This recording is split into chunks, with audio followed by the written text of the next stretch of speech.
Ex mbola tsy nanao voady taminao tambony alitara tsy midika akory za hiala fa manao zay amafototra azy na mety misy teny nandratrako ny fonao mifona zarikiala ary sady noko fa tsy tara vehivavy mbola maro manjanona he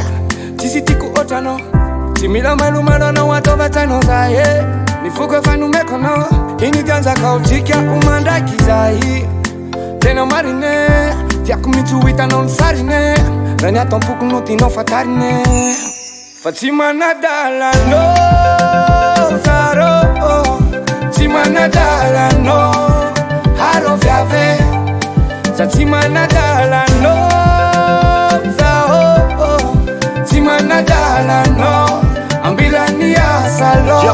atokisa zao na tsy isan'andro aza miteny anao ety ny atao-poko tsisy afatsy toerana ho andry tsy misy akoatranao zany mihitsy fa matoky satria loyal naboto be ny aty na de tsy fombako ny manome voninkazo de ty androany mba omeko anao ndrozy efa iovy sama beby fa andraso de oko zay le cause endotsika anao pôzy fa tsy refiko letseo anilanao marary ny saiko refa anao io ny tsitako satroko ny fiainako ramba idiranao tsy anao manjandrindra fa enao mihitsy ny tipako ok katony olo ny fonao de sakafo le pake peratra no mifonao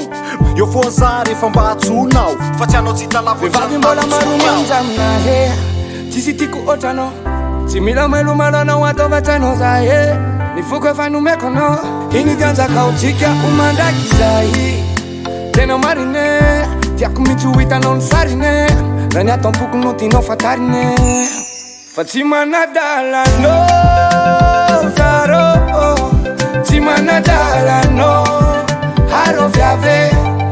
sa tsy manadalanao zaho tsy manadalanao ambilany asalo atokisa zao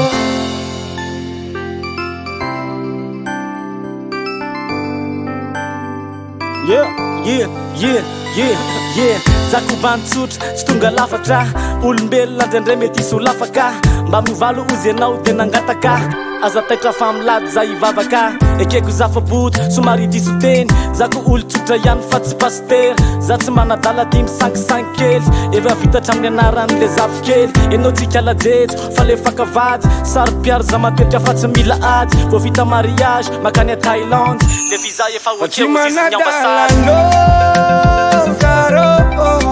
tsy manadalanao haro viave sa tsy manadalanao zaho tsy manadalanao ambilany asalo fa tsy manadalanao zaro tsy manadalanao haro viave sa tsy manadalanao zaho tsy manadalanao ambilany asalo atokisa zao Davart Record.